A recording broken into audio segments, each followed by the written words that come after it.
šta, slobodno ispričaj, onda ću ja. Ja nemam ništa protiv tebe, eto ti sad pričaš. Ti uopšte ne znaš šta tebe sada čeka. Ajde. Ti ćeš biti izgubljen. Ajde. Jel ti žena tu, slušala ona? Slušaj, ajde. Sad slušaj pažljivo. Ajde. Paripe jedan, pažljivo. Sve argumente imam za ovo što pričam. Dobro. Od prvog dana kad sam tebe vidio, koliko se patiš za svoju porodicu. Pa kada si rekao onome čovjeku, pa evo kažeš ti njemu, pa evo kaže imam pilića, neće niko da ih kupi, imam ko da buzo, pa sve što sam probao, bolan propao sam. I ja tebe tu zemljače zavolim. Ne šuda s nošom čovjeka. Ja tebe tu zavolim, a ne znam kako da ti pomognem. Kako izgledaš, koliki si čovjek, za tebe pomoć nije, ali vidim da treba oskočna daska.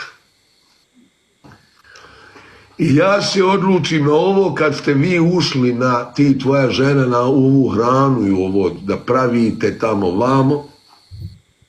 Ja se tu uključim i pratim. I vidim da dobivaš napade opasne. Za krađe, za ovo, za ono. I ja prije nekoliko dana rekao, moram svoga brata vratiti na ljestvicu.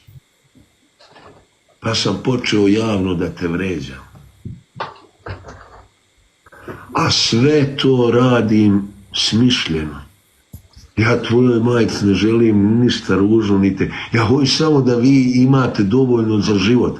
A to, ne budeš li sa mnom, u raspravama, onome, nećeš doći do para. Ja te prije... ne izvlači se iz Hamdaginih ruku. Ovaj Filip car, on je glup, ono ne može skontati. Ja ti jedini pomažem tako. Ti nisi shvatio moje psovke. Ja namjerno to radim da idu ljudi tebi. Razumijem te. Jel razumiješ? Hvala. Jesi razumio sad dobro? Razumio sam.